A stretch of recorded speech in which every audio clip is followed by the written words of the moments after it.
Overdoses on cardiac medications, so this could be antidithrhythmics, beta blockers, calcium channel blockers, and cardiac glycosides, angiotensin converting enzyme inhibitors. If patients intentionally overdose, this can be a lethal issue, and if it's an accidental overdose, in the case of many elderly people who are on cardiac medications as just a result of prolonging their lifespan, they may forget what they took and take an extra dose of something on accident. Unfortunately, the clinical manifestation of this can be life-threatening pretty quickly because of that whole LD50, ED50.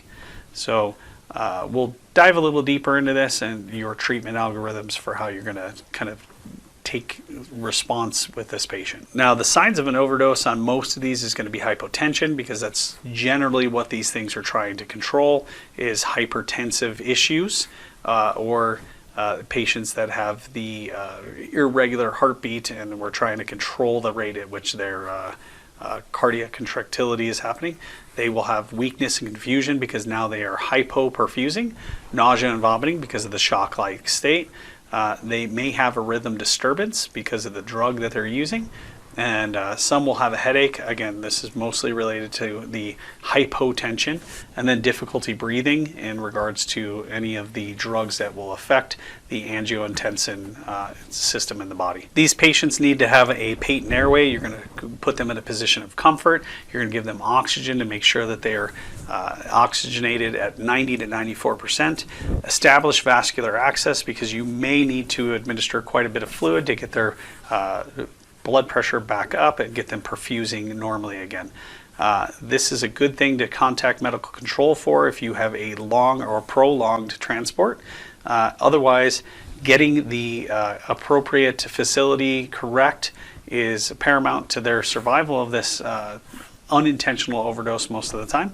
And make sure that you, if at all possible, bring the medications with you so that the physicians can see and have the pharmacy board that's in most hospitals count out medications and try to determine what the significant overdose was. So there's some other medications, and in regards to erectile dysfunction medications, they are extremely dangerous because they can be compounded with something else, or too much of it is taken, causing an extreme or a profound hypotensive status. Most of the ED drugs that were developed, such as Viagra, it was actually developed for that pulmonary hypertension and was found to actually have a significant effect on persons with erectile dysfunction, actually having a spontaneous erection that would last a considerable amount of time for them. And so that drug has now migrated into what we call a SPED, or a sexual performance enhancing drug. The issue is that again, if too much of this drug, or this drug is compounded with something else, it can cause a massive decrease in blood pressure to a point where it becomes a life threat. Tricyclic antidepressants carry a high risk of intentional overdose.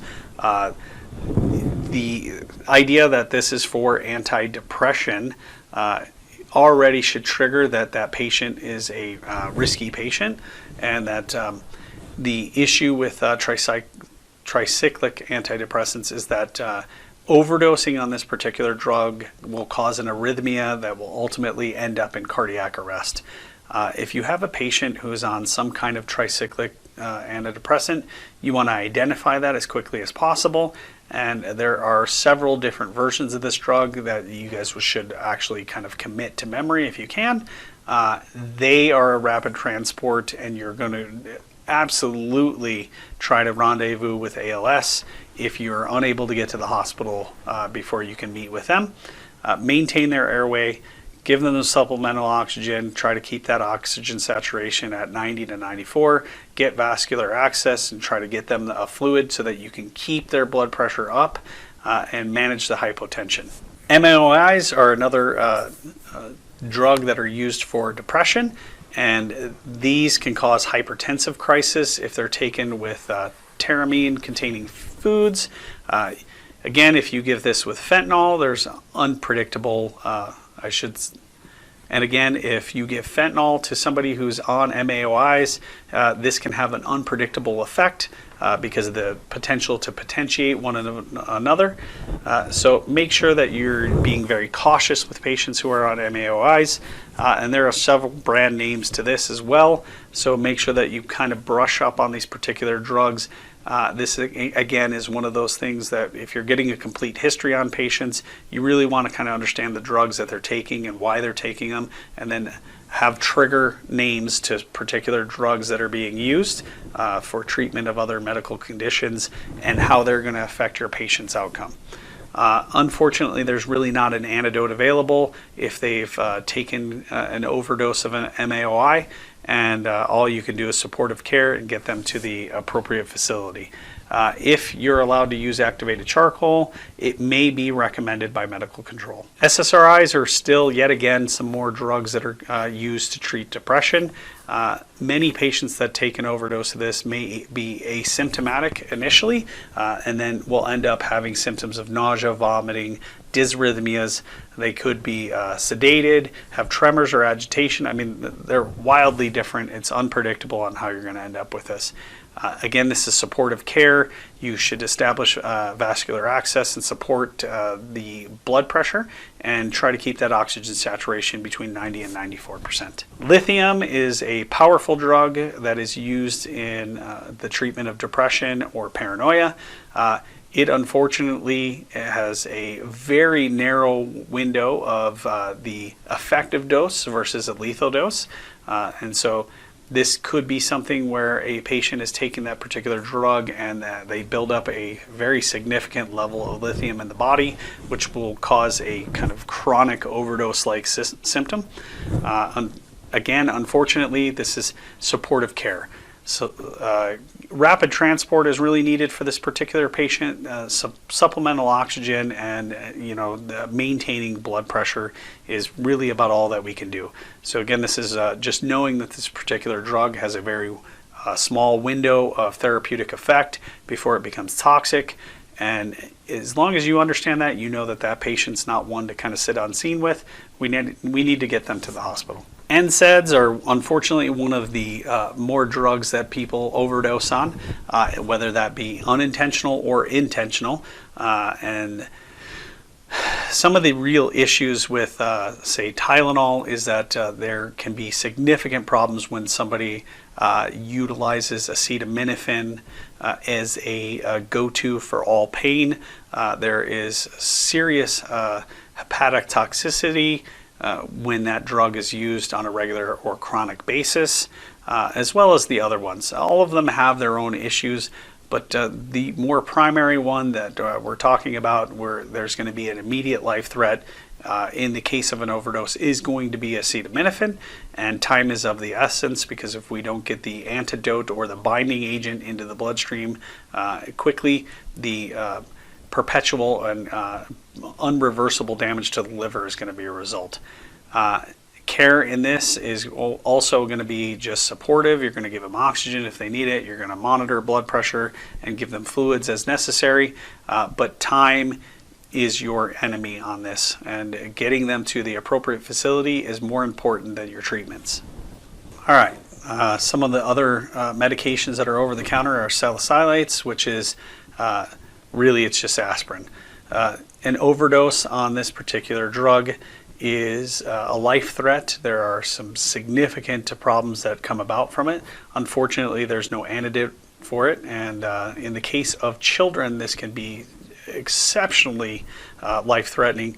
So we want to make sure that we're managing this in a supportive manner, which is rapid transport to the appropriate facility, giving them oxygen if needed, and supporting their blood pressure.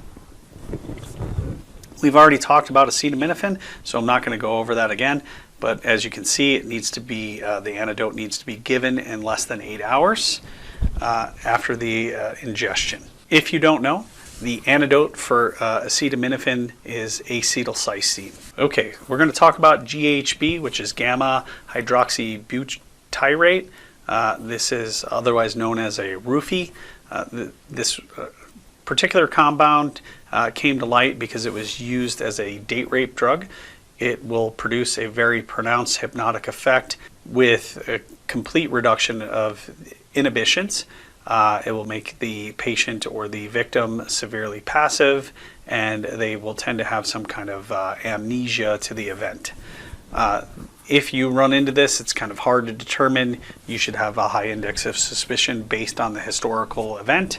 And then treatment of this is going to be oxygen, protecting their airway, and making sure that you are managing their blood pressure and any other supportive care that you have. Rolling into organophosphates, this is a major component in insecticides, and this is also a similar chemical to nerve gases.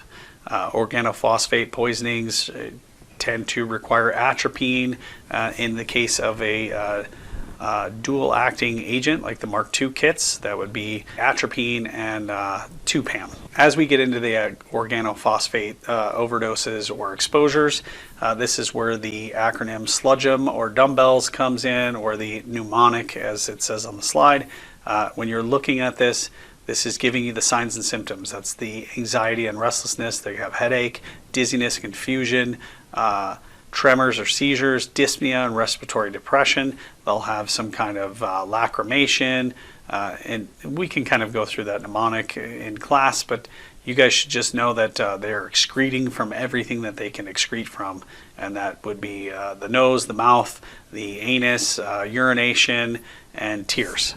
Anytime that you have a suspected organophosphate poisoning, you want to make sure that you decontaminate before you start trying to give them care, because your atropine or your Mark II kits are not going to be effective if they are still absorbing that particular poison. Maintain an airway if at all possible, and if you have to take control of an airway and actually provide a supraglottic airway, that's indicated.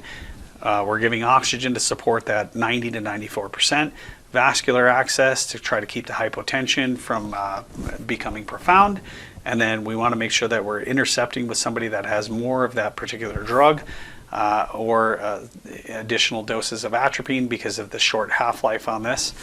You will need to have poison control and your medical control on board with this one, because this is a patient that's going to need constant and persistent medical doses of the antidote. Okay, again, we're going to dive backwards into carbon monoxide. Carbon monoxide is unfortunately something that happens not necessarily frequently, but it is something that happens on a regular basis, and it usually happens in the cases of perhaps fall is coming up and people's furnaces have not been serviced, and there is an ineffective or incomplete burning of a particular fuel. And as a result of that, the byproduct of incomplete combustion is carbon monoxide. It's colorless, it's odorless, and it's tasteless. People will be in their home, they do not realize that there is incomplete combustion, and the carbon monoxide levels will build up. And again, just to make sure that everybody understands what's happening here, is the hemoglobin has an affinity 200 times more for carbon monoxide than oxygen. This is really difficult to identify in the field. You're looking for some symptoms, but if you have altered mentation and there's nothing else to suspect that's causing this, you want to make sure that if your SpO2 monitor tells you 100% O2 saturation and you do not have a carbon monoxide detecting a device, that would trip me immediately that there's something really going on there. You do not want to be in that particular area for very long. So if there's multiple patients, that's somebody, again, that you're wanting to get them out of the structure, and so that they're away from that particular thing and you're not inhaling that particular compound as well. Supportive care on this, we're going to make sure that we're giving high flow oxygen. This is one of those patients that you're going to give them 100% oxygen as quickly as possible, because we again are trying to use the partial pressure of oxygen to help diffuse into the bloodstream and push the carbon monoxide off. This is rather difficult because of the affinity for the carbon monoxide to sit on the hemoglobin. So make sure that you're giving high flow oxygen. Run it as long as you possibly can. You want to give the receiving facility a heads up, because anybody that shows up with a carbon monoxide poisoning issue is going to be a long-term care for the receiving facility.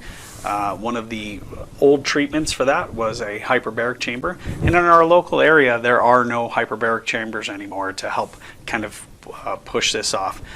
They were using them for a little while, but because of the low amount of patients that were coming in for this particular treatment, unfortunately, our local system has discontinued the use of the facility. Always consider the possibility of cyanide poisoning being with CO. And that's any of your patients that have smoke inhalation or things of that nature, because again, most fires have incomplete combustion, which means that there's going to be an increased CO as well as a cyanide contributing factor to that inhalation injury. All right, we're going to talk a little bit about metals. Lead poisoning. If you're my age or maybe a little bit older, you can remember when people said that you were a paint chip eater, right? And that's because lead was a big component in paint, and it was such a significant problem that it was banned. And it's a very strong issue in people who are purchasing new homes. They have to be certified that there's no actual lead paint on the walls anymore. Lead will accumulate in the bloodstream, and it hampers intellectual development in children. Inorganic lead can negatively affect fetal development, and there's really no treatment options in the field. This is something that's going to be a chronic problem. I'm not even sure that there's actually a solution for it in the hospitals, and it should not be taken lightly, and it's not really something that you're actually going to know that a particular patient would have ingested.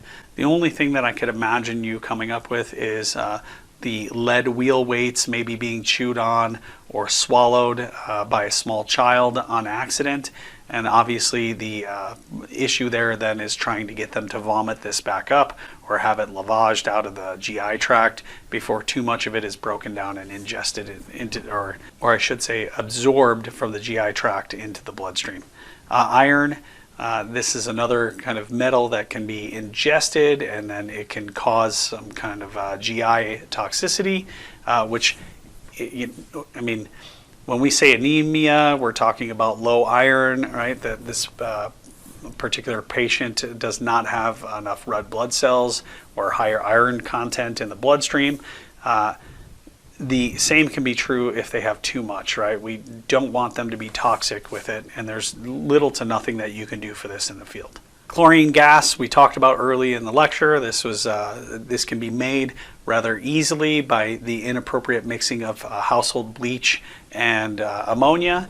Unfortunately, some people will mix multiple cleaning products together and attempt to make something that's a super cleaning compound, not realizing that they're going to cause some significant problems in their respiratory tract, and it can ultimately cause death.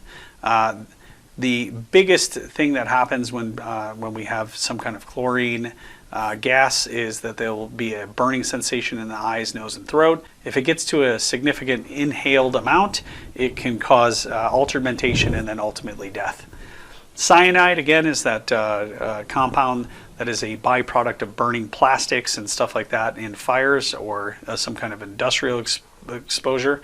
Cyanide is used to keep gold in solution in gold plating facilities. So those are two of the ways that you might see a cyanide poisoning. This also will cause an altered mental state, and cyanide interrupts the body's ability to carry oxygen on the hemoglobin as well. Talking about caustic substances, this is anything that's chemically used in industry or agriculture. It will end up actually causing burning or tissue necrosis, regardless of how it's actually ingested, and it can be really, really painful. Methyl alcohol and ethylene glycol. This is wood alcohol or the alcohols that are used in antifreeze. And by dry gas, we just mean that that's a gas that's not used for consumption. These products can cause death fairly quickly if ingested in the correct amount. Hydrocarbons are anything such as gasoline or things of the nature like that are flammable, and so you want to make sure that those can be in many different products. This can be pretty much in anything that is a cleaning product or a solvent in nature, and these can be highly toxic and cause respiratory distress as well as death. So we'll take it down a notch and we'll just go into food poisoning, and this is when you have multiple people that are sick at the same scene. Unfortunately, with salmonella, listeria, or things of that nature, you're probably not going to run into this where somebody eats the salad and it's been contaminated with, say, some kind of fecal matter or salmonella because of food mixing. They are generally not going to get sick over lunch.